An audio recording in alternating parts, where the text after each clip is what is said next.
Ladies and gentlemen, welcome to Flight 705, Sweet Airlines, Flight 705 to the moon.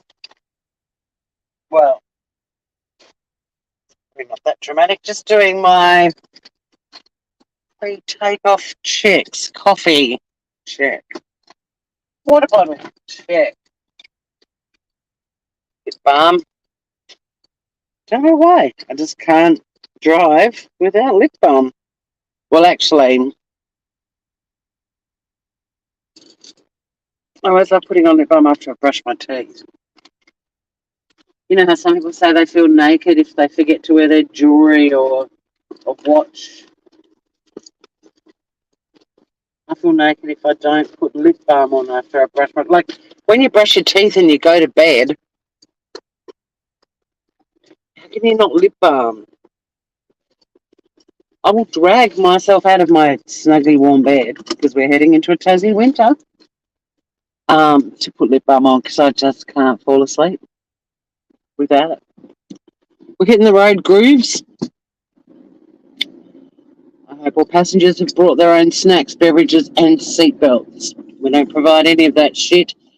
We don't provide a life vest for you either. Life jacket. Because we don't see the point.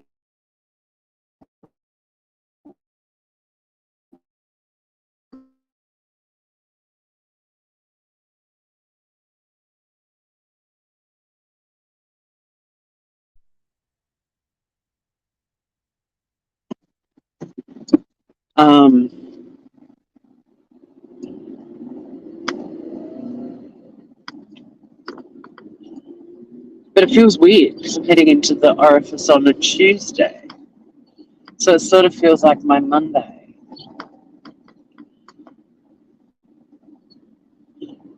I've got the Tuesdays.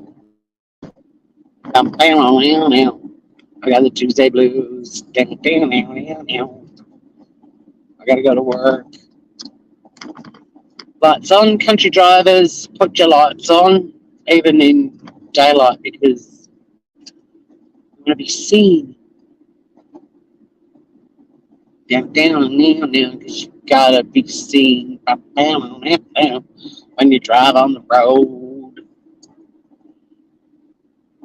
But yeah, I'm very sad. There was sad news yesterday in Australia. One of the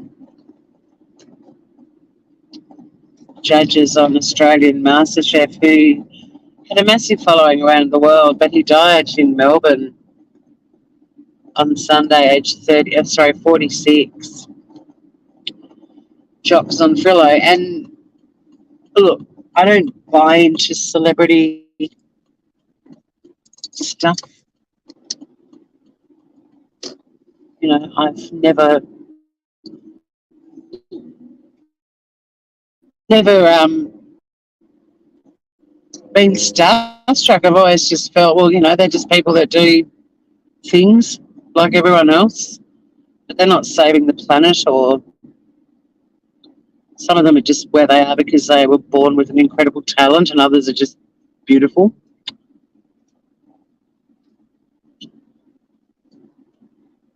But I'm really sad about him dying because he was such a great advocate for understanding about anxiety, and it was incredibly powerful to have a middle-aged man on a very big Australian TV show openly talking about his anxiety. And there was an episode where one of the contestants who suffered from anxiety and possibly depression was just finding the pressure of MasterChef so intense that he actually decided to leave the show, and good on him for recognising the impact it was having on him.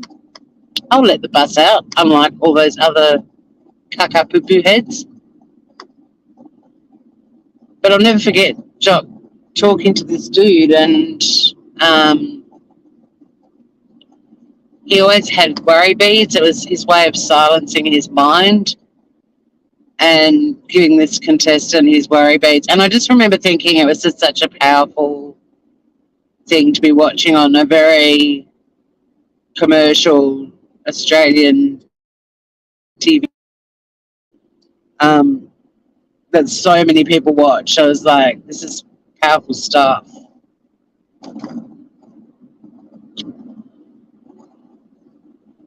And look, I used to love MasterChef. I mean, I auditioned for the second series, and the year that he gave the worry beads to the contestant, I actually had a personal friend who was a well, I actually knew two people that year who were contestants, but one of them was a good mate of mine. The other one's a daughter of a good mate of mine.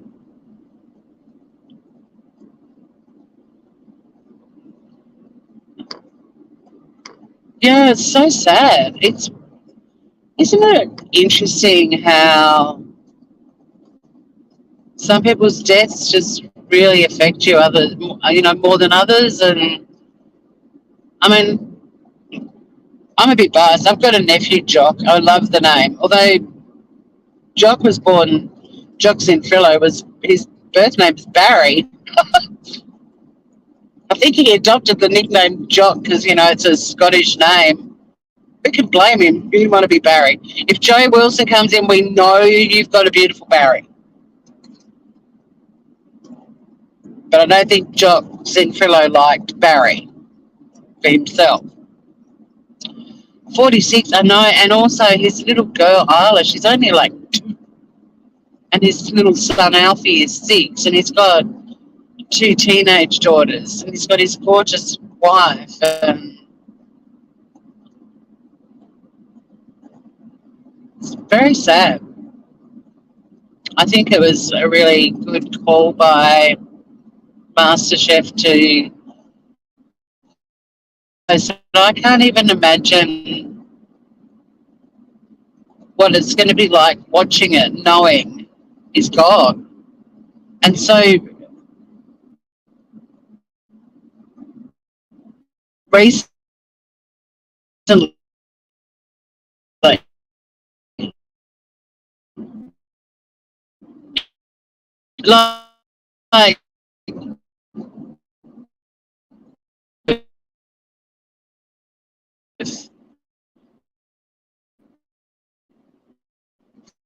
filled in the role to wanting to see this film because so many people have been talking about how, as usual, how incredible Heath Ledger was. And I was so sad when I watched it, but it was ages after Heath Ledger had actually died. This is like next Monday. Everyone's going to be watching MasterChef kicking off, and there's going to be Jock, who's only died a week ago. I think everyone needs to just savor every word that comes out of his mouth. And but yeah, how sad! It's so sad. I do a great job on MasterChef. There's no way I'd even get to the audition phase now. Like, no way. They're the chefs, the amateur chefs, because they're friggin' chefs now. Like, you've got to be a Heston Blumenthal scientist in the kitchen. I was perfect for series 2 because Julie Goodwin won the first year, and she was all about home cooking, right? Um, and the dish that I submitted for my audition was very well. It's a very commonplace thing now, but back then it was considered to be rather quirky yet still homely. I did like a crispy fried salmon with baby bok choy and wasabi potato mash. But that's not going to get you into MasterChef now. I mean, every restaurant in the country serves shit like that now. Oh, no, it's too early for that, Kylie, I reckon. I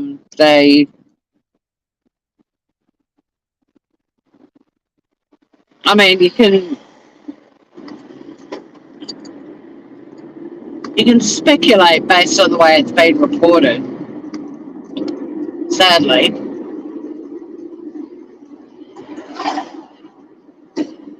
But, you know, part of my sadness today is just the friggin' mainstream media, as always. I really dislike the project, and I have for a long time. They've become such a cheap, tabloidy, sensationalistic show. But Jock was actually meant to be on the project last night as a preemptor to the first episode of MasterChef. Get everyone fired up, which he would have done amazingly well.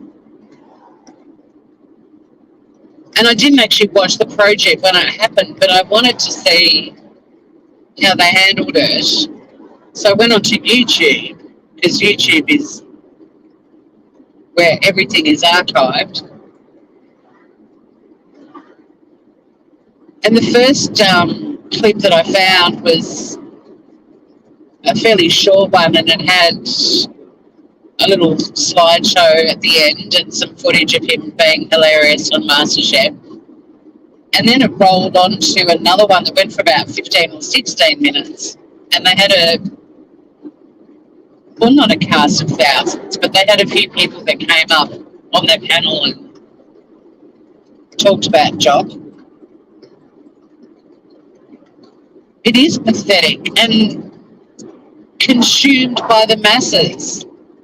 And it just, this is only a very tiny example of how I'm watching for my other channel with its new name, Sleuths and Sleuth Criminals, which I'm so happy I thought of that, because I didn't lose the smooth criminal component, which I love, which means I don't really have to change the branding for now.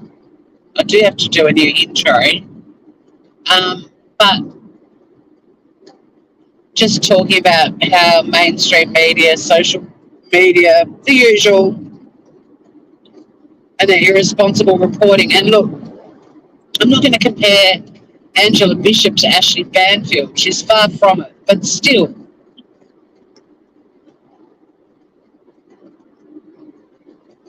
I was listening to this little 15-minute clip, watching it too while I was doing the dishes, and on comes Angela Bishop, and they're all part of Network 10, the same as MasterChef, and they would all know each other very well. It's a workplace, irrespective of what show you're on.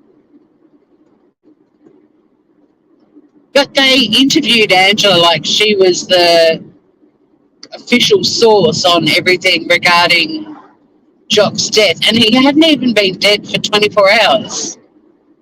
And I think a really low-key, beautiful, simple tribute was enough. Not having almost like we've got the scoop on what happened approach, which is how it felt to me. Because of the questions that she was being asked. And one of them was, she was asked about what had been going on in his life up to his death. Well, that information was already out there about how he'd been in Europe with his family, and he'd flown home early and had left his wife and kids in Rome. He'd flown home early for the MasterChef media junket. Like, that wasn't anything people hadn't already been able to access in articles. But she's sitting there salivating like she's got the scoop on his death and all the juicy details leading up to it. Anyway, that irked me, but I was very mindful of the questions she was being asked, and also the fact that she's a celebrity gossip reporter, essentially.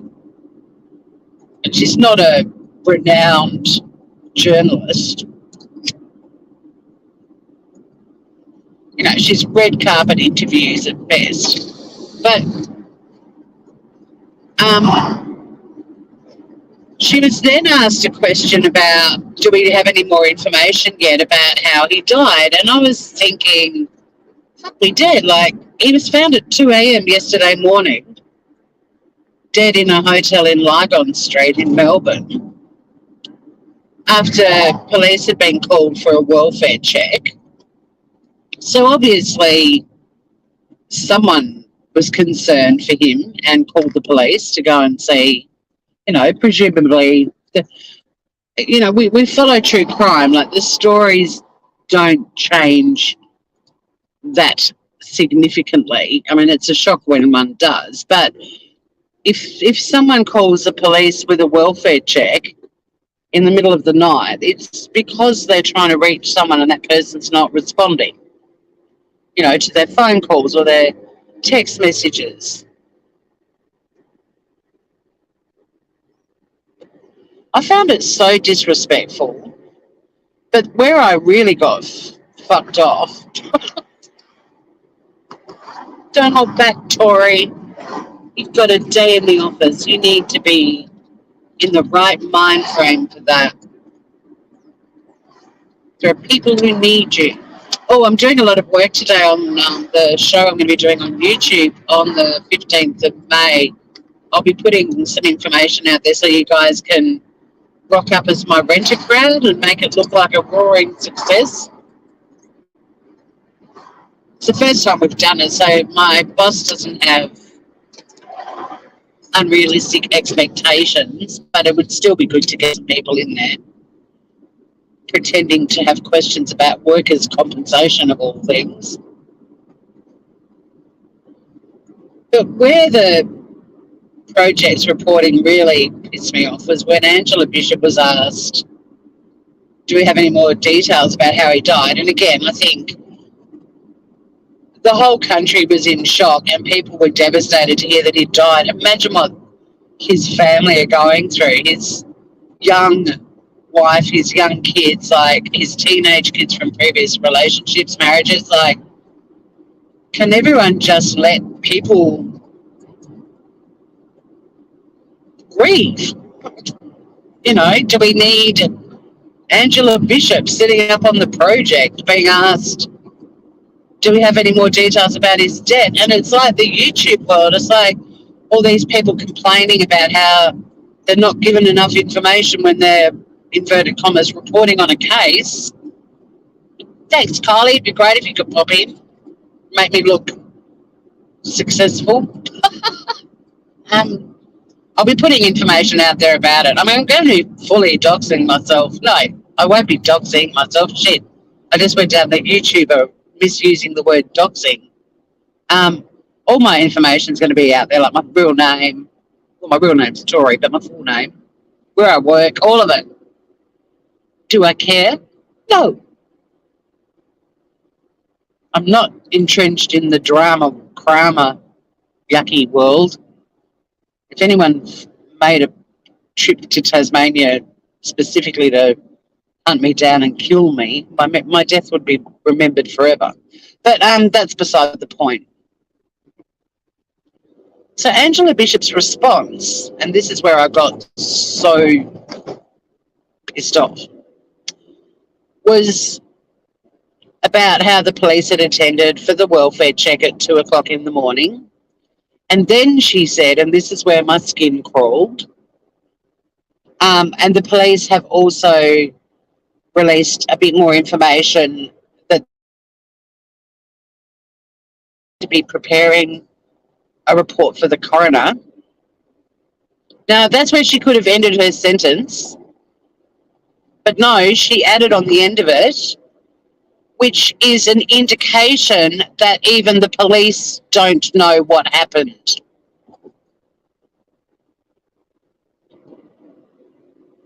And I was doing the dishes and I was like, are you fucking kidding me?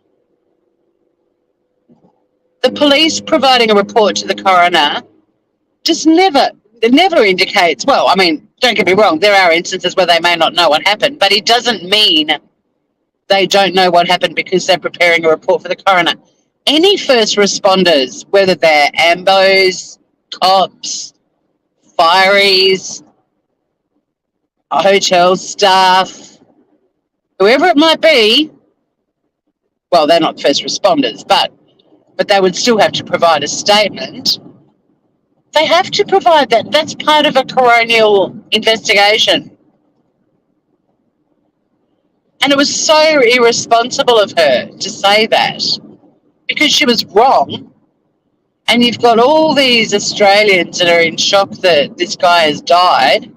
And that little comment that she made implies foul play or complete ignorance as to what had happened. But the police actually issued in their initial statement no suspicious circumstances. And that those words are used when they've got a pretty good idea about what's happened. Without going into too much detail, it was obvious to the police what had happened for them to use the term no suspicious circumstances. I think we've all lived long enough to know what those words usually mean.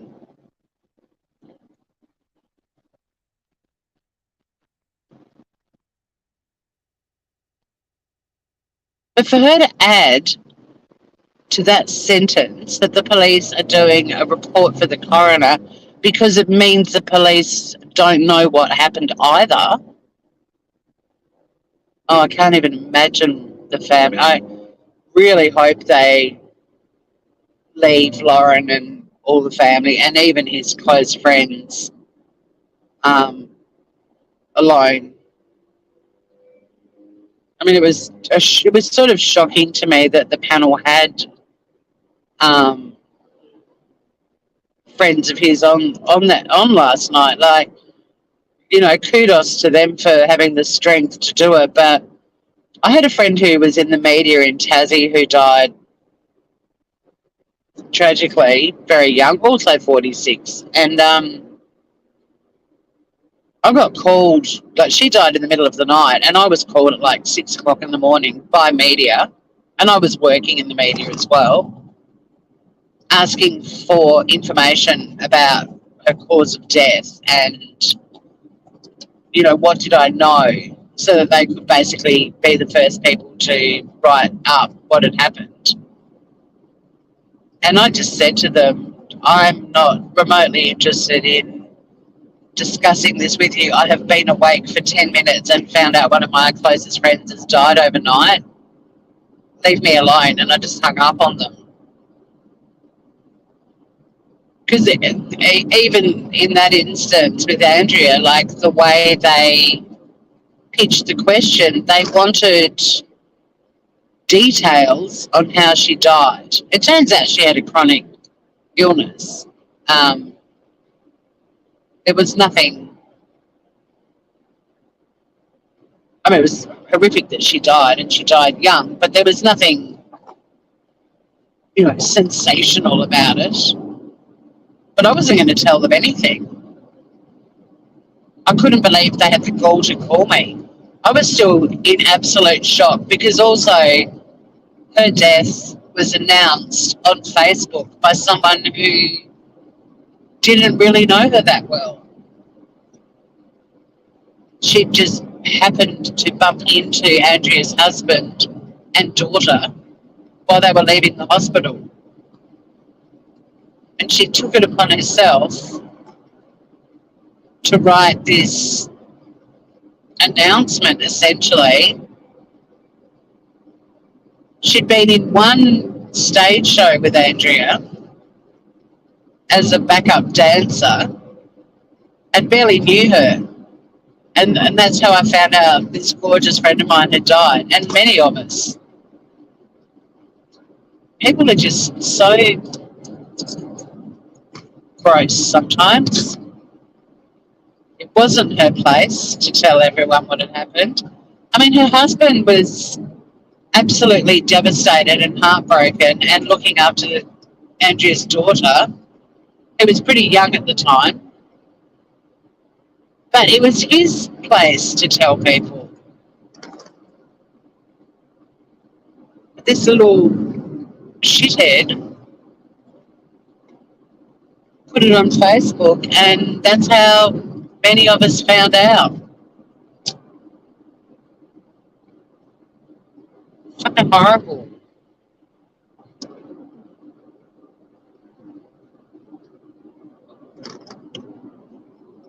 Yeah, just feeding on tragedy. The sleuths, and never factoring in how their actions impact people, and not being remotely remorseful when it's pointed out to them how their behaviour has impacted. I mean, even like this girl announcing Andrea's death and tagging Andrea in it. I mean, all of Andrea's closest friends all woke up to learning of her death through this girl who had no real connection to her other than being in one panto at Christmas time with her. But, you know, she wanted to be the first one to get the news out there. And I've never really recovered from finding out that way. And Andrew, her husband, has never really recovered from it either, because he wanted to let us all know bit by bit when he was ready. And she'd been dead for 3 hours when this girl posted this shit up on Facebook. 3 hours.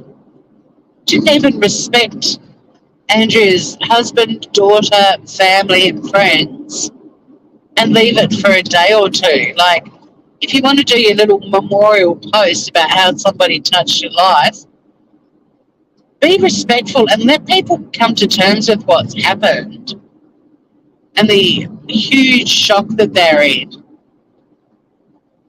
and the grief that follows, the unbearably painful grief that follows. Give people an opportunity to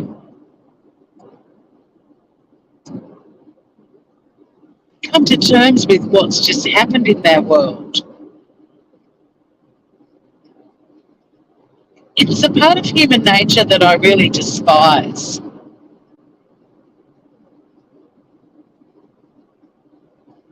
I mean, I've talked about another story on my channel. This is a good little vent for me, by the way.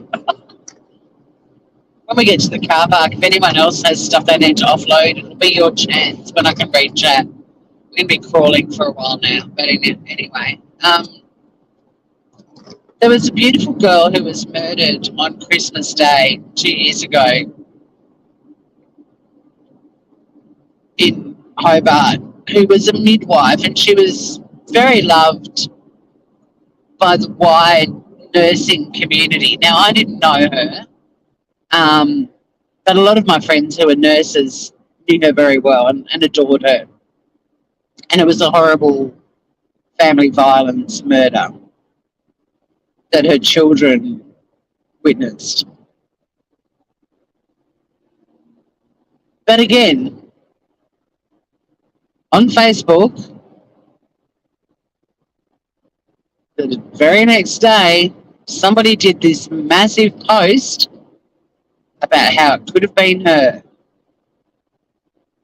And it was all about her violent relationship, which, don't get me wrong, I can't stand it when anyone is in a violent relationship and is abused. It's something I advocate against, like, passionately. But it wasn't the time.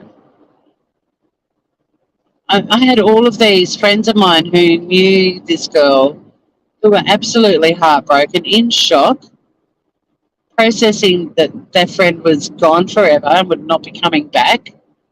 And in the middle of it all, you've got this woman who didn't know her at all, but who used her death for sympathy and attention from her own friends by writing this massive "it could have been me" post.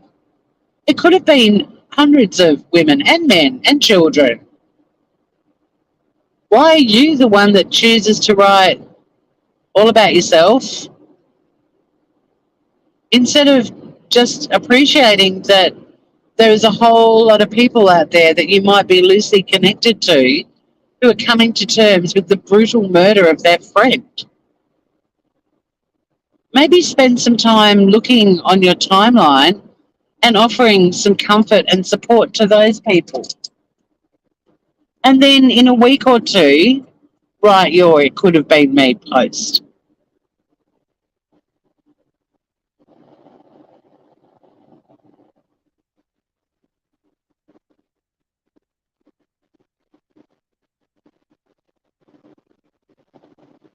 People who use somebody's death to make themselves a poster child of a social issue sicken me.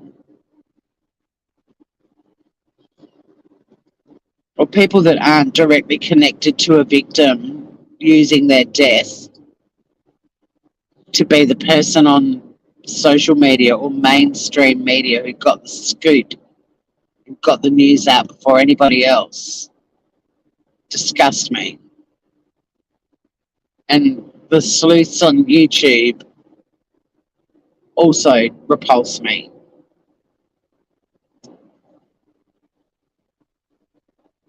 And I'm talking about the irresponsible death vulture sleuths. I'm not talking, there are some, and I'll be doing a lot of videos and lives that you guys are going to get to see where online activity has actually been incredibly positive.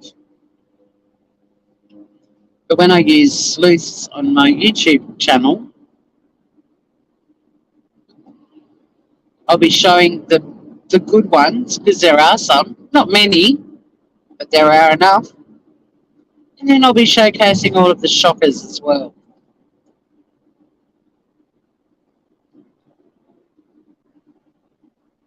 I don't understand either, Kylie. Like,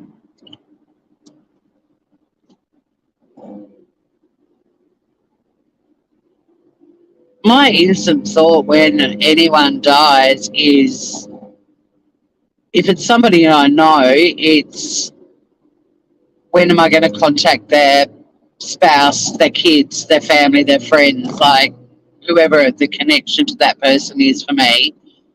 What will I be able to do? I'm going to give them some space to process at the moment, and then I'm going to contact them and offer to help them with whatever I can do to make things just, to let them grieve, basically, and they don't have to worry about cooking dinner or cleaning the house or whatever it might be. They might just want somebody to get really drunk with and have a cry with, or they may just want someone to come and make them a cup of tea and put it on the table in front of them and then quietly leave, like whatever they need. And if they don't know, I'll make up what they might need, and it'll be food usually. I'm such a feeder.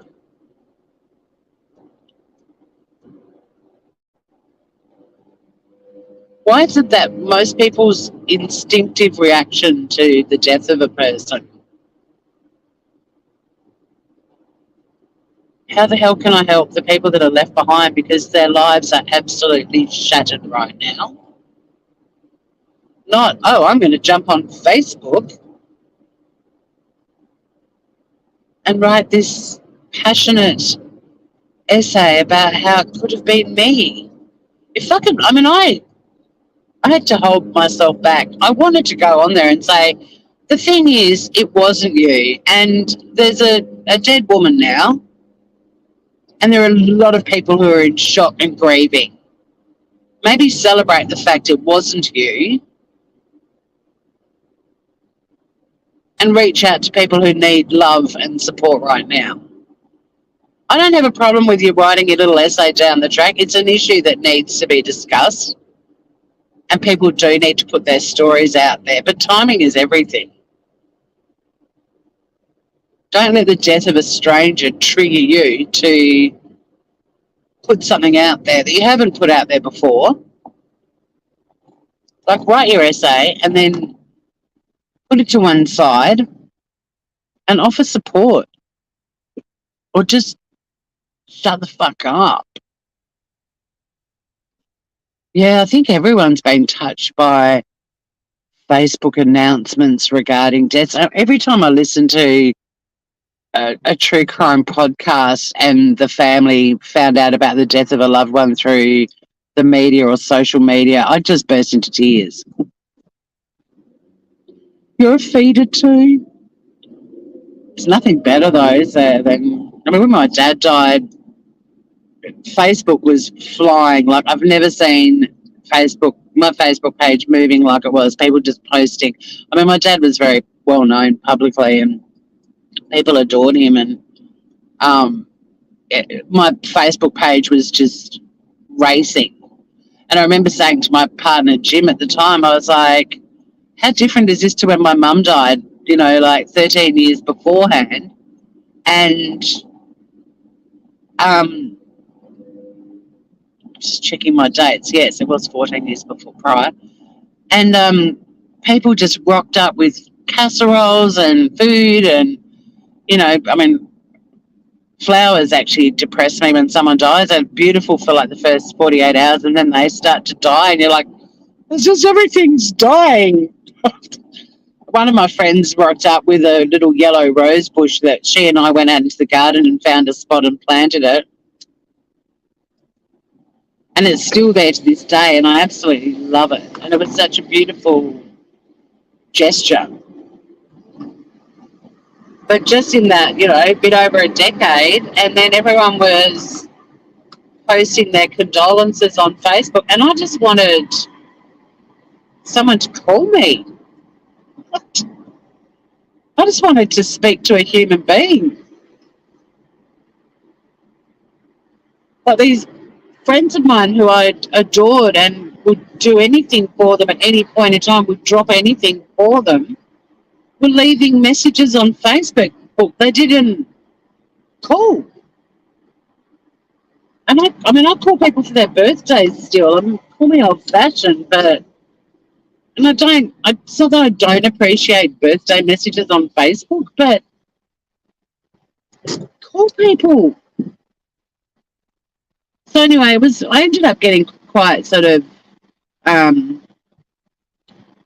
saddened by how many people were racing to put their feels out on social media, but nobody picked up the phone. And then Jim and I were sitting out on our back veranda, and friends of mine rocked up with a little wooden crate of things that they'd just bought at the Italian pantry. So a really beautiful homemade pasta sauce, homemade pasta, a beautiful loaf of fresh crunchy bread, some parmesan cheese, some fresh herbs, and a bottle of red wine. And I have never forgotten that. And I still get teary talking about it because it was just the sweetest, most thoughtful, loving thing. And it was that tiny little reminder of days gone by. I mean, as a kid, I spent most of my life in the car with my mum or my grandmother's, driving around with ready-made, homemade by them, casseroles and all sorts of food to deliver to the grieving, the bereaved. It's just what we did a lot. Yep, Gen Xers love a call. I love it when my phone rings and a face or a name flashes up on my phone and it's somebody that I love. And I still do it. Like I still do my little game that I started years ago where I scroll through my phone with my eyes closed, and whatever person it lands on, if it's someone I can't recall, I delete them from my phone because, I mean, I've got quite a few names and I look at the names and I'm like, who the hell is that? Oh, we're in the nasty corner that's really hard to get out of, but not too bad in my car because it's little.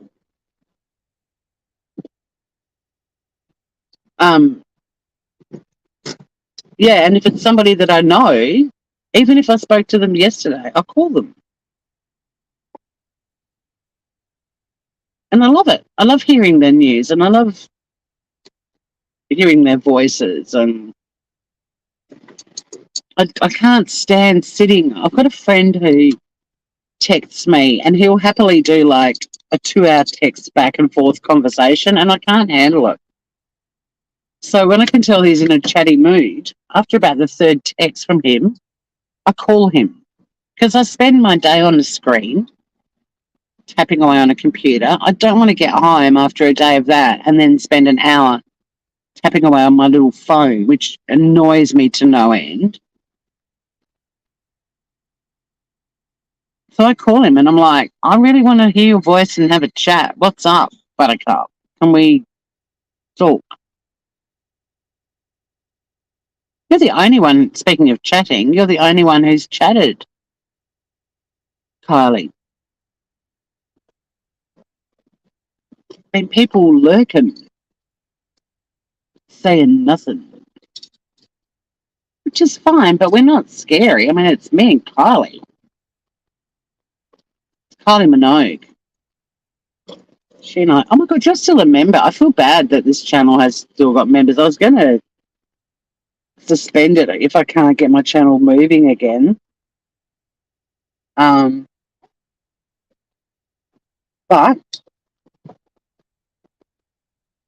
I mean, like the last time I got paid for anything from this channel was August last year, and my current projection for coin is $20. We use Face Message a lot for the mob to say, yeah, and isn't that fun too? I love a FaceTime. It's incredible technology and it's free. I mean, I speak to my friend in San Diego all the time and we FaceTime and potter around. And I have my little tripod with my phone so I can put it down and I can be doing the dishes, or I can chase Sunny around the house and Ange can see Sunny on the move, which is hilarious. She looks like a supermodel walking towards you, but walking away, she's pigeon-toed with a round, fluffy bum and tail. It's so nice to see people's faces, the people that you love, and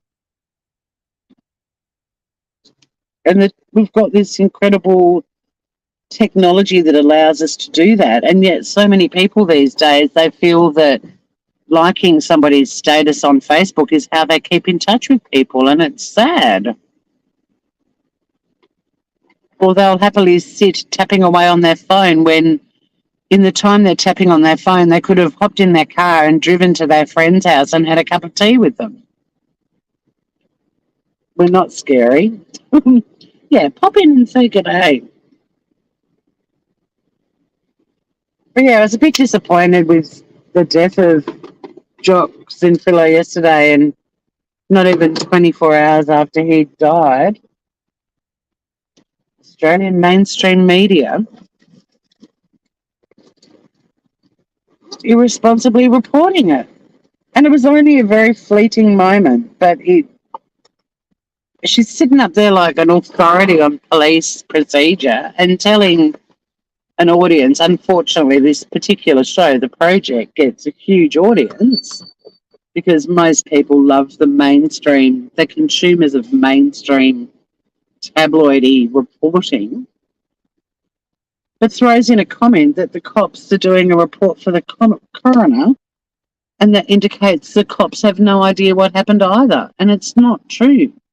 The cops had previously released a statement saying no suspicious circumstances. They know exactly what happened. But they were called out for a welfare check. They were first responders, and they have to provide a report to the coroner to help the coronial inquiry. That's how it works. But now there's probably all these people in Australia going, oh, Angela Bishop said the cops don't know what happened. Maybe he's murdered. And in fact, there were people online saying it was foul play. What? No suspicious circumstances. The police had already released that information hours beforehand. What, because they're preparing a report for the coroner, which is protocol, standard procedure as a first responder, and you've got Angela Bishop, who's a celebrity entertainment reporter, telling fuck knows how many people even watched that show that the police are preparing the report for the coroner because they've got no idea what happened. That's bullshit. And it pissed me off because I was still trying to get my head around the fact that Jock's dead, along with everyone else in the country who just was like, whoa. And then you think, imagine if we were all in shock and saddened at this news, his family must be, and they put out a beautiful statement, but they must be absolutely bereft right now. And you've got this friggin' TV show that does a really nice little memorial video with some brilliant footage of him on MasterChef. And that would have been enough. MasterChef respectfully pulled the season starting that night after the project for a week. And I still think that's going to be so weird watching it, knowing that he's no longer around and he only died this week. Like, that's going to be so weird for me. But I'm conflicted because I have a lot of fun on the tweeters with a lot of other people. I mean, we are known on Twitter as trolls because we have fun and crack jokes. It's not trolls in a, with a vindictive thing going on. And I have a lot of fun doing that because there's this community of people that have been watching MasterChef from, since the dawn of Twitter, who gather and have fun tweeting out about these shows. And I don't know if any of us are really going to be in the mood to be having that fun. We might all just be watching on with sadness. But it's just so fucked up that the media can't just let everybody come to terms with a death and grieve, and then, if you want to do your little interviews and infomercials later on, because that's all they are to me, then do it. But give everyone a bit of time to come to terms with what's happened and respect Jocks in Frillo, who is dead at age 46.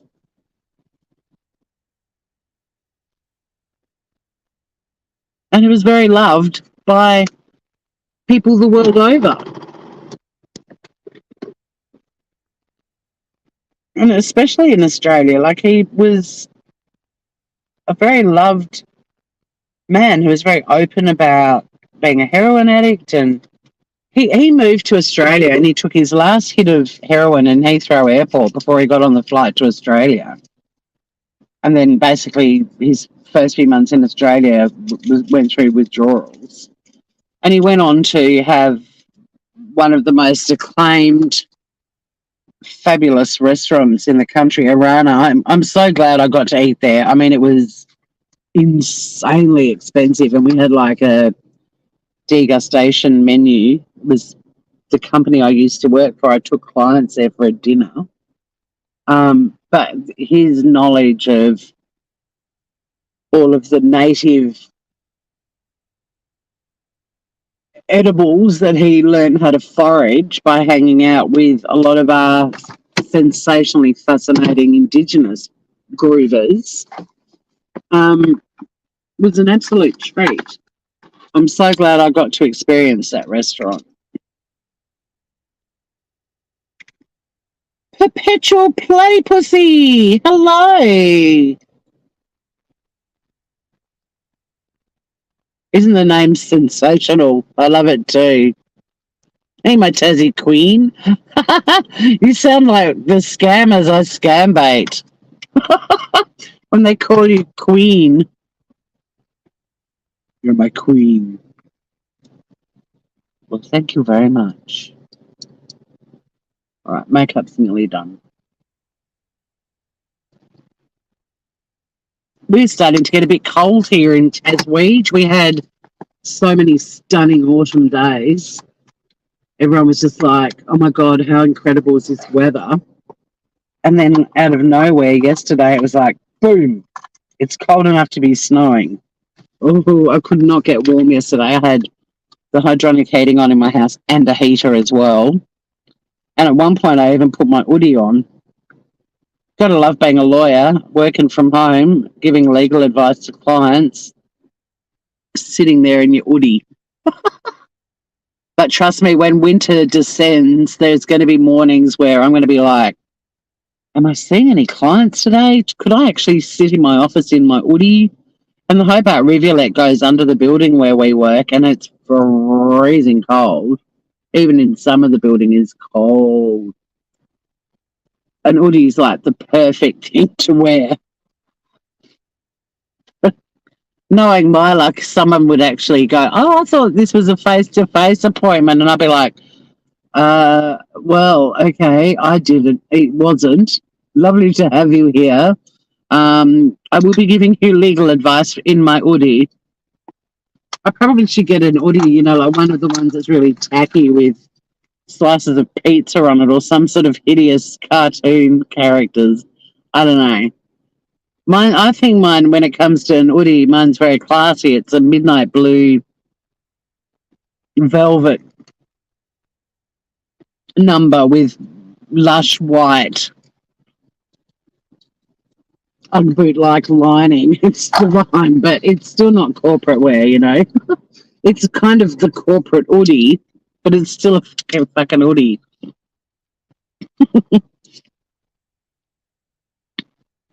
Pretty sunny on the Goldie. Tori, fabulous bish. The Shadow. Oh, that's a nice name for them. Yeah, no, we've had a few. They're not, I don't know, maybe they don't watch MasterChef because I haven't just been talking about the death of Jock Zinfrillo, but I have been talking about, even with his death, good old mainstream media, good old Australia, the project, and fucking Angela Bishop, just throwing in a little comment in her inverted commas reporting, which was just so wrong and really annoying because she basically told the Australian public the reason the police are preparing a report for the coroner is because they don't know what happened. But the police had already released a statement saying no suspicious circumstances. And for the police to say no suspicious circumstances, they know exactly what happened. First responders have to provide reports to the coroner. That's just the way it is. So we've got Dickie Angela Bishop going, so now there's Australians that are thinking he was murdered. Then you've got all the anti-vaxxers weighing in with that hashtag sudden death thing. Aren't they quick to pounce on a death of anyone? I mean, people have actually died from natural causes in their 40s for centuries. I've got a friend who had a child who died when she was 9, and it was natural causes. True story. She just ran out of everything and died. Didn't have a heart defect or an illness. Her heart just stopped beating one day. Natural causes. But yeah, all the anti-vaxxers are doing the hashtag sudden death. And again, I mean, they're revolting vultures as well. Like, have whatever opinion you want, but can you just let 24 hours go by before you start your slamming that propaganda everywhere? Could you maybe just accept that a real human being who was very loved has just died and everyone who cared about him is in incredible shock right now? And I mean, the Australian public who watch MasterChef and who really loved him are in shock as well. It's interesting, I said at the start, how some deaths really impact people and others, all deaths are sad, but, there are some that just really cop you in the feels. And this one, especially with MasterChef meant to be kicking off last night, and Jock's last Instagram post was Jamie Oliver promoting the season because he's in it as well. And it's fucking sad. Very sad. Let everyone just have a moment to come to terms with it and respect him too. Don't turn him into your latest scandal.